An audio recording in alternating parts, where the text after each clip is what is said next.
Est-ce que vous parlez d'islamophobie? Non, je ne parle jamais d'islamophobie. C'est un terme qui a été inventé il y a bien longtemps. Il a été inventé il y a plus de 30 ans par les mollahs iraniens pour clouer au pilori Donc François Bayrou n'aurait Salman pas dû Rushdie. employer ces termes. Chacun emploie les mots, mais c'est un terme qu'il ne faut pas employer.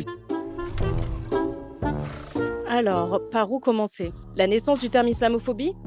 Ça ne vient pas d'un mollah iranien. Dès 1910, Alain Quélien, administrateur colonial français, l'employait pour pointer les préjugés anti-musulmans. Non pas par amour de l'égalité, mais parce que être ouvertement islamophobe risquait de compliquer la gestion de l'Empire. Cette histoire des mollahs, c'est une rumeur lancée par Caroline Fourest et Fiammetta Wener dans la revue Pro-Choix en 2003. Cette rumeur s'est vite répandue alors qu'elle n'a aucun fondement historique. En revanche, le terme islamophobie est aujourd'hui largement utilisé et reconnu par les militants antiracistes évidemment, mais aussi par des institutions internationales. L'ONU a proclamé une journée internationale de lutte contre l'islamophobie chaque 15 mars. En France, la Commission nationale consultative des droits de l'homme utilise le terme dans ses rapports officiels pour décrire les discriminations spécifiques subies par les musulmans. Même l'Union européenne parle régulièrement de racisme anti-musulman ou d'islamophobie dans ses publications sur les discours de haine. Et dans le monde académique, l'islamophobie est étudiée au même titre que l'antisémitisme ou d'autres formes de racisme. Alors à quoi sert ce débat? Pendant ce temps-là, pendant qu'on disserte sur la bonne sémantique entre deux éditos indignés, les musulmans continuent de se faire insulter, agresser et tuer.